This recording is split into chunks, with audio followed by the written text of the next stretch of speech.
चित्रण हम न जाने किन किन तरीकों से करते हैं, इसलिए ये विमेन इक्वालिटी की बात करती है। इससे आगे यदि बढ़ते हैं तो एक और है विमेन एज ऑब्जेक्ट्स। आप बहुत सारे फिल्म देखते हैं, उन फिल्मों में एक गाना होता है, उस गाने को आप कौन सा सॉन्ग कहते हैं? Item song. आपने बोल ही दिया आइटम सॉन्ग। उस आइटम सॉन्ग में मलाइका अरोड़ा को लेके आए हम, एक आइटम सॉन्ग कराते हैं ताकि वो, हम कहते हैं पिक्चर की डिमांड है, पिक्चर की डिमांड नहीं है, वो पैसा खींचने की डिमांड है, और वहां पर भी हम महिलाओं को आइटम गर्ल बोलते हैं। एक गलत तरीके का उदाहरण, एक गलत तरीके का शब्द किसी महिला के लिए आइटम के रूप में हम उपयोग करके, भारतीय सिनेमाओं में अब दौर चल गया है कि हर एक मूवी तभी हिट होगी जब उसमें क्या होगा? एक आइटम सॉन्ग होगा, और हम इसके दोषी हैं। हम भी आइटम सॉन्ग देखने जाते हैं और वीडियो भी देखते हैं, तो पूरी फिल्म नहीं देखते, केवल और केवल क्या देखते हैं? वही आइटम सॉन्ग देखते हैं, चाहे लड़कियां हो, चाहे महिलाएं हो, चाहे लड़के हो, चाहे पुरुष हो, सबको वो आइटम सॉन्ग चाहिए। तो यहां पर भी मीडिया ने अपने आप को एक अलग तरीके से प्रस्तुत किया और उस पर विचार विमर्श होने लगा, और जब पूछा जाने लगा ये आइटम सॉन्ग की जरूरत क्या है, तो जरूरत इसलिए थी कि देखने वालों की भीड़ किसके कारण आई? आइटम सॉन्ग के कारण। और आइटम सॉन्ग को हटा दीजिए, वो पिक्चर उतनी नहीं चलेगी। मतलब एक आइटम सॉन्ग जो है वो पिक्चर का भविष्य तय करता है, फिल्म का भविष्य तय करता है। इसलिए हम चाहते हैं कि एक इक्वालिटी होनी चाहिए।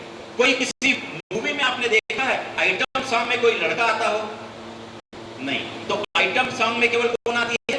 लड़कियां। मतलब लड़कियां ही आइटम है, लड़के आइटम नहीं। ये बात भी इसीलिए इक्वालिटी की बात करते हैं। फिर इनविजिबल डिस्क्रिमिनेशन। आप में से कितने लोग क्रीम का यूज करते हैं? हाथ उठा दीजिए। क्रीम का यूज करते हैं, उसमें कोई मनाही नहीं है, बिल्कुल, बहुत बढ़िया। आप में से कितने लोग परफ्यूम का यूज करते हैं? Very good. कुछ परफ्यूम आप जब खरीदने जाते हैं तो लिखा रहता है ओनली फॉर विमेन, और कुछ परफ्यूम में लिखा रहता है ओनली फॉर मेन। आप जानते हैं ओनली फॉर विमेन करके वो क्या कर रहा है? वो ओनली फॉर विमेन करके उस परफ्यूम का रेट बढ़ाकर आपके ऊपर टैक्स लगा रहा है, और उस टैक्स को हम कहते हैं पिंक टैक्स। क्या कहते हैं? कभी सुना है इस नाम को? नहीं सुना। ये पिंक टैक्स है। ये पिंक टैक्स वो है, पिंक जो है वो महिलाओं का पसंदीदा रंग है, और आपके लिए अलग से महिलाओं के लिए परफ्यूम, महिलाओं के लिए तेल, महिलाओं के लिए ये पाउडर, ये सारा का सारा महिलाओं के लिए केवल करके जो लिख के जाता है, उसमें कुछ भी महिलाओं के लिए नहीं होता। केवल और केवल पैसा बढ़ाने का एक काम है जो टैक्स आपसे लिया जाता है। तो यहां पर भी बराबरी की जरूरत है कि महिलाओं का जो परफ्यूम होगा वो पुरुषों के परफ्यूम से उसका रेट ज्यादा होगा, और पुरुषों के परफ्यूम का रेट कम होगा। मैं जो डीओ लेता हूं उसका रेट मैंने देखा, और मेरी वाइफ जो लेती है उसका रेट देखा, तो मेरी वाइफ का डीओ का रेट ज्यादा था, मेरे डीओ का रेट कम था। मैंने पूछा इसमें ओनली फॉर विमेन में क्या है, तो उसने कहा कुछ नहीं है कि मेरा परफ्यूम खत्म हो गया था। मैंने कहा आप क्या करो, तो उसने कहा इसको लगा लो। मैं बोला तो विमेन है। अरे कुछ नहीं होता इसमें, ना विमेन है, ना मेल है, ना फीमेल है। इसमें इसके अंदर में जो लिक्विड है ना वो जेंडरलेस है। उस लिक्विड को मालूम नहीं कि इसको यूज करने वाला मेल है कि,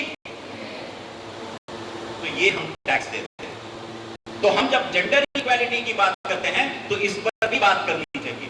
एक और होता है, जब महिलाएं धीरे धीरे धीरे धीरे ऊपर बढ़ती हैं, ऊपर मतलब तरक्की की ओर जाती हैं, तो हम जैसे पुरुष जो बैठे हुए हैं यहाँ पर, इनको अच्छा नहीं लगता। एक महिला हमारी प्रिंसिपल बन जाए तो और सोने पे सुहागा, और अच्छा नहीं लगता। मैडम तो बैठी हुई।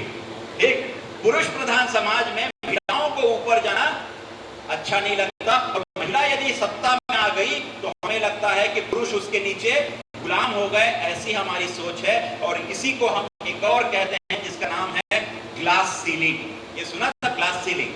ग्लास सीलिंग उसको कहते हैं जहां पर एक ग्लास जो है, एक कांच लगा दिया जाता है कि महिलाएं इससे आगे नहीं बढ़ेंगी, और ये पद जो है ये केवल पुरुषों के लिए होगा, महिलाओं के लिए नहीं होगा। ऐसी ग्लास की सीलिंग हम लगा देते हैं ताकि महिलाएं आगे न बढ़ पाएं। महिलाएं एक हद तक आगे बढ़ें, लेकिन उस हद से आगे न बढ़ पाएं। और इसीलिए यहां पर हमें जरूरत पड़ गई है किसकी? जेंडर इक्वालिटी की जरूरत पड़ गई है। हमें जरूरत पड़ गई है कि पुरुष प्रधान समाज में महिलाओं को भी वही अधिकार दिए जाएं जो अधिकार पुरुषों को दिए गए हैं, बल्कि महिलाओं को उससे ज्यादा अधिकार दिए जाने की बात कही गई। और उसी को आगे बढ़ाते हुए जेंडर सेंसिटाइजेशन क्या है?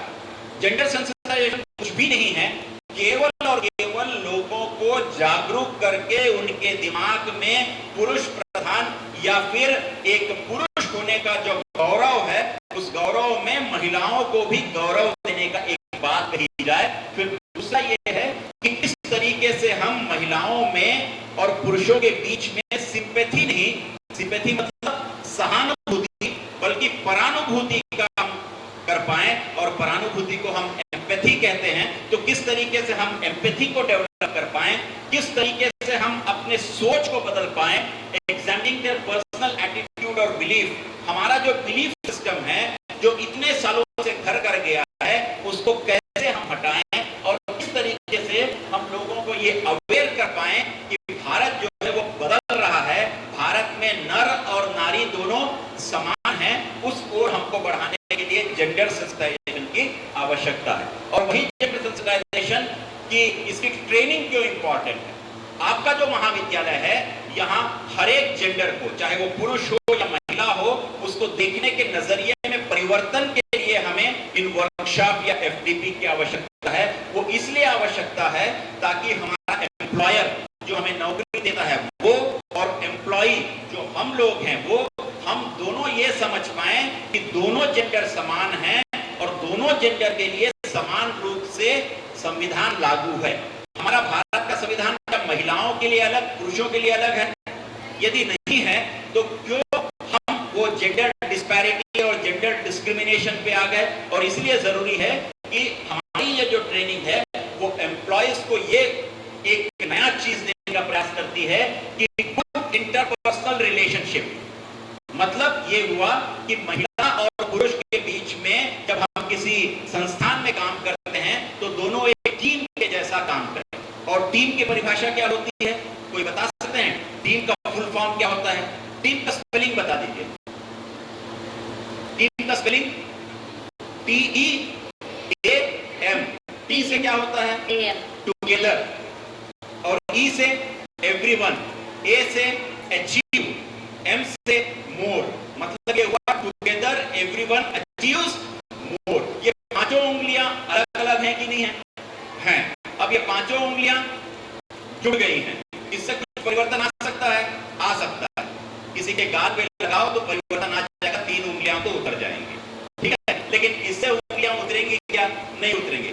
लेकिन इसको ऐसे करने से थोड़ा परिवर्तन आ सकता है, लेकिन इसको केवल ऐसे कर लिया जाए तो पूरा का पूरा परिवर्तन आ सकता है। तो ये जो हम इस तरीके से करते हैं, यही हमारा रिलेशनशिप है कि हम किसी संस्थान में अलग अलग जगहों से आते हैं, ऐसे रहते हैं, संस्थान में काम हम ऐसा करना प्रारंभ करें, और जब हम ऐसा हो जाएं तो उस संस्थान को आगे बढ़ने से कोई रोक नहीं सकता। और यहाँ पर कोई जेंडर नहीं है, यहाँ जेंडर जो है वो इक्वल है। इक्वालिटी की बात करते हैं तो ये जो छोटी उंगली है ये हमेशा इससे लड़ाई करती है कि तू इतनी मोटी और तू इतना ऐसा कैसा है। तो ये उंगली इससे भी लड़ाई करती है। लेकिन ये लड़ाइयों में ये उंगलियां अपना वजूद नहीं खोती हैं, बल्कि ये सारी उंगलियां जब ऐसे बन